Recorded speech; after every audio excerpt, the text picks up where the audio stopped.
What is the simple definition of quantum? Quantum physics says that your mind and matter are so intimately connected that it's impossible to separate the two. That matter has a mind, and mind is in matter. And you can't pull them apart. And so, Newtonian physics, the world we live in, is the physics of the predictable. Okay, we're going to shoot a rocket to the moon.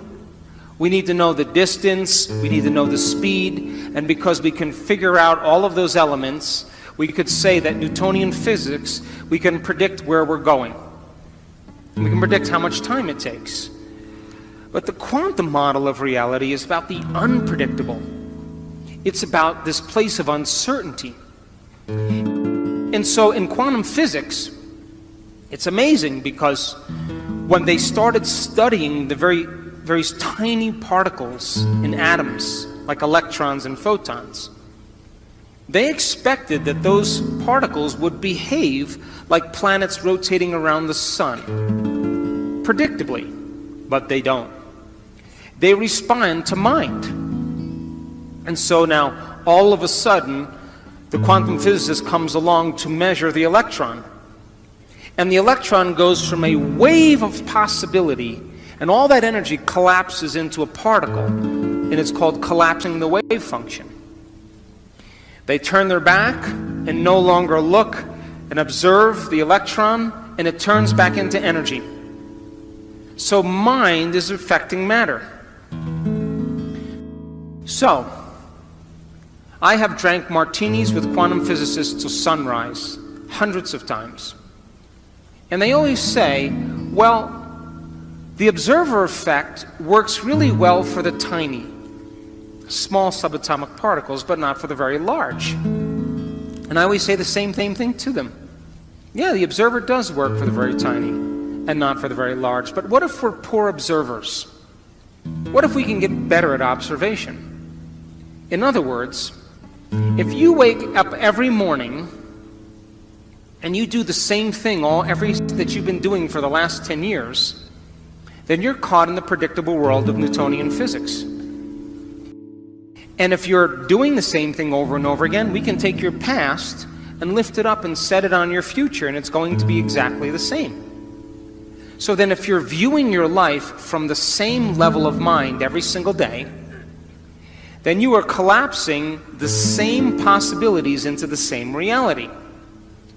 So if you teach people then to find the present moment, in quantum physics, all possibilities exist in the present moment. But most people's brains are anticipating the future based on the past, and they're not present. So then it requires training. It requires people retreating from their lives and practicing finding the present moment and beginning to change their habits and their thoughts and their behaviors. However, when you live by the hormones of stress, most people don't know this, but there's an invisible field of energy around your body.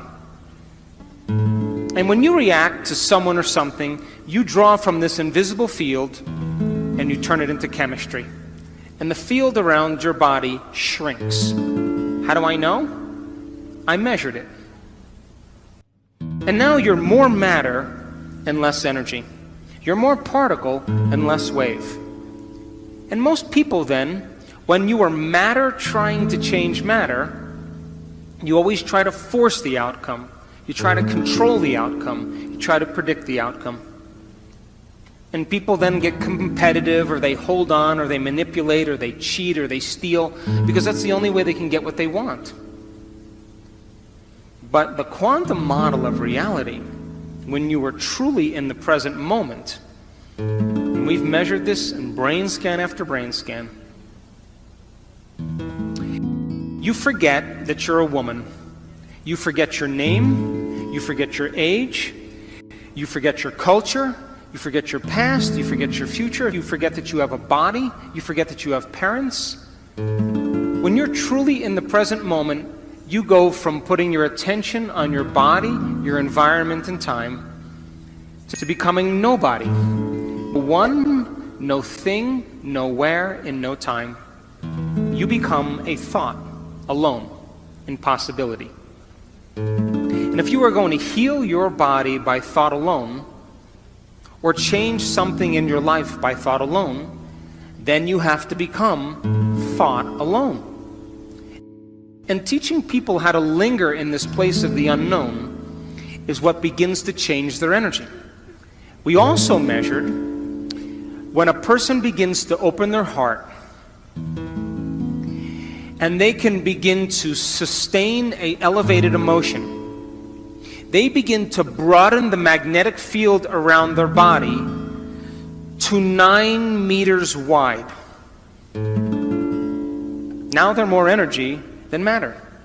They're more wave than particle. And they can exert better effects on reality. So then think of when you open your heart, this is science, like dropping a pebble in water. You produce a ripple. If you drop a bigger stone, you produce a bigger ripple. If you're able to sustain that state, you keep dropping the same rock over and over again, and you broadcast a signature into the field. The emotion is the magnetic charge. Your intention, your thought, is the information that's carried on that wave.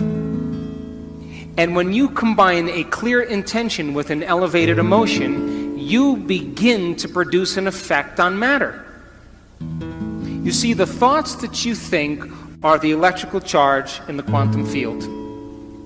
The feelings that you emote are the magnetic charge in the quantum field. And how you think and how you feel broadcasts an electromagnetic signature that influences every single atom in your life. The thought sends the signal out, and the feeling draws the event back. So if you're walking around your life feeling sorry for yourself and feeling like a victim, you are broadcasting that signature into the field, and you will create more experiences to suffer. And sin is an attitude, and sin is how you think and how you feel. It takes training, and it takes practice, and it takes learning new information and deprogramming ourselves into believing that we're limited. Because just like people believe that an infection can produce a disease amongst the community, I believe that wellness is as infectious as disease. But if you're living by the hormones of stress and you have no energy, no field, then you can't produce an effect on matter. So then, life is about the management of energy. And where you place your attention is where you place your energy. And if your attention is on the knowns and in the predictable future, or your attention is on the familiar emotions of the past, you are siphoning energy out of the present moment, and you have no energy to create with. Getting people beyond their identity, getting people beyond their past, getting people beyond predicting their future, getting people beyond their faces or their wardrobes or their sports cars or their importance, getting beyond all those things is when they begin to make contact with the quantum field. You can't enter the quantum field as a somebody. You have to enter as a nobody. And when you're able to do this and practice it really well, you will begin to do what's innately your birthright, and that is to create an unknown or wonderful experience in your life.